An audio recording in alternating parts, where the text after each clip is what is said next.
आयु है हम सार्वजनिक जीवन में हम किसी को छोड़ के नहीं चलेंगे, ये हमारी पार्टी का संकल्प।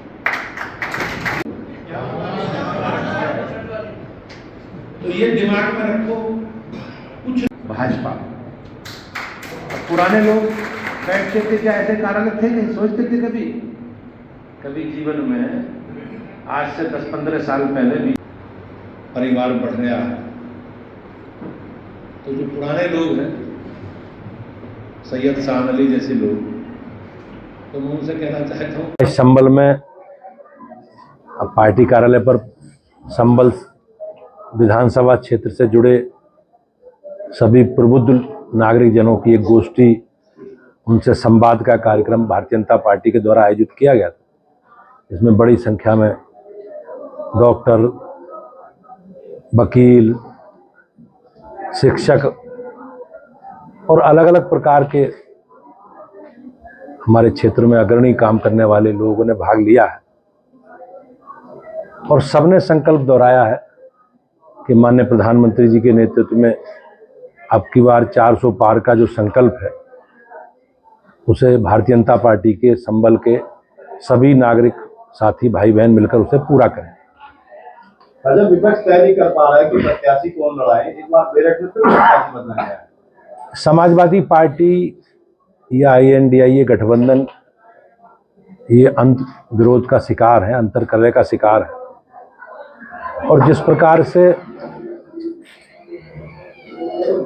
प्रत्याशी अंतिम समय तक ये लोग तय नहीं कर पा रहे, अभी आपने मुरादाबाद में देखा, रामपुर में देखा और अन्य नोएडा, बागपत और आज मेरठ में भी उन्होंने प्रत्याशी बदला है, तो मैं निश्चित रूप से कह सकता हूं कि समाजवादी पार्टी कंफ्यूज पार्टी है। समाजवादी पार्टी में अंत विरोध है, अंतर्कलह है और निश्चित रूप से आप समाजवादी पार्टी समाजवादी पार्टी होने जा रही है। अब्दुल प्रधान ने कहा है कि मैं विधानसभा सदस्य से इस्तीफा दे दूंगा अगर मेरा टिकट कटता है तो। मुझे उनके कथन की जानकारी नहीं है कि उन्होंने क्या कहा है, लेकिन निश्चित रूप से जैसा मैंने कहा, जैसे आप सब लोगों की बातचीत, कि समाजवादी पार्टी अंतर्कलह का शिकार है और किसी भी विषय पर जिस प्रकार से वो निर्णय कर रहे हैं, उससे ये सारी चीजें कहीं ना कहीं परिलक्षित होती हैं। अध्यक्ष जी, संजय सिंह जेल से बाहर आए हैं, उन्होंने बड़ा बेतुका बयान दिया है। उन्होंने कहा कि मोदी और अमित शाह के खिलाफ भाजपा गैर शासित प्रदेशों में मुकदमे लिखवाए जाएंगे और वहां से दरोग आएंगे, कुंडली खटखटाएंगे मोदी साहब। अच्छा, ये लोग भ्रष्टाचारी हैं, बेईमान हैं और हमारी सरकार का संकल्प है मोदी जी के नेतृत्व में कि हमें भ्रष्टाचार का समूल नष्ट करना है। इसी संकल्प के साथ हम लोग आए हैं और सरकारी एजेंसी उन्हीं सब विषयों पर काम कर रही हैं। निश्चित रूप से इस प्रकार के जो लोग हैं वो जनता उन्हें बेनकाब कर चुकी है।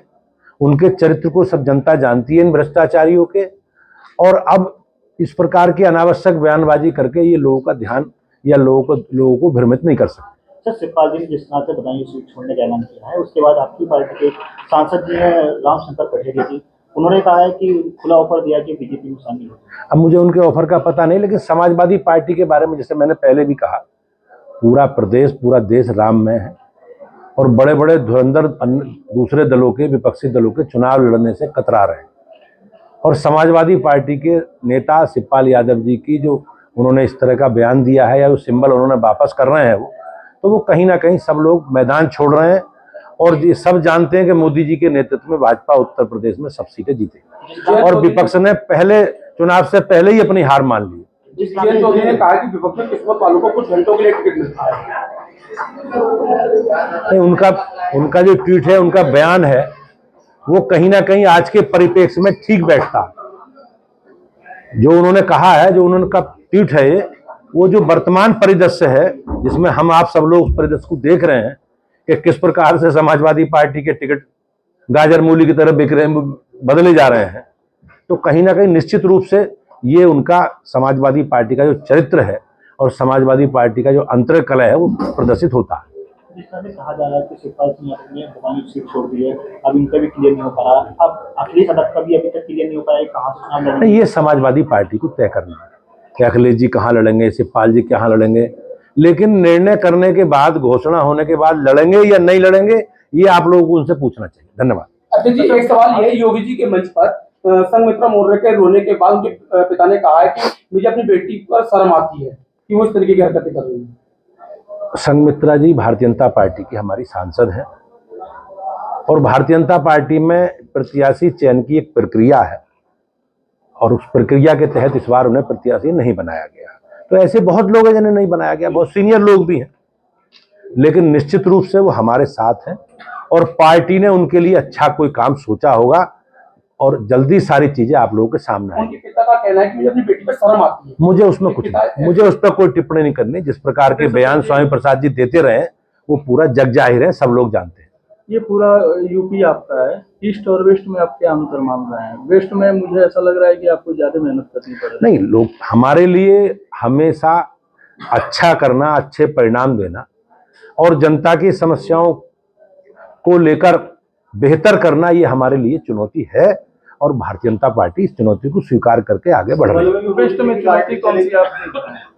नहीं, हमने कहा नहीं, हमने अच्छा करना, बेहतर करना चुनौती है और बेहतर करेंगे। इस संकल्प के साथ भारतीय जनता पार्टी के लोग, हमारे कार्यकर्ता मोदी जी के नेतृत्व में आगे बढ़ रहे हैं। अध्यक्ष जी, आप संभल लोकसभा क्षेत्र की जनता का नेतृत्व कर चुके हैं, आप चुनाव लड़ चुके हैं लोकसभा से। इस समय क्या स्थिति आपको देखने को मिली संभल लोकसभा क्षेत्र में, क्योंकि भारतीय जनता पार्टी आजादी से लेकर एक निश्चित रूप से जो माहौल है और जिस प्रकार से भारतीय जनता पार्टी के कार्यकर्ताओं में उत्साह है और हमारे कार्यकर्ता जनसंपर्क और जनसंवाद कर रहे हैं, मोदी जी के नेतृत्व में जो हमारा काम है, लेखा जोखा है, हमारा रिपोर्ट कार्ड है, उसे लेकर हम जनता के बीच में जा रहे हैं। तो मुझे निश्चित रूप से विश्वास है कि इस बार बड़े अंतर से भारतीय जनता पार्टी जीतेगी।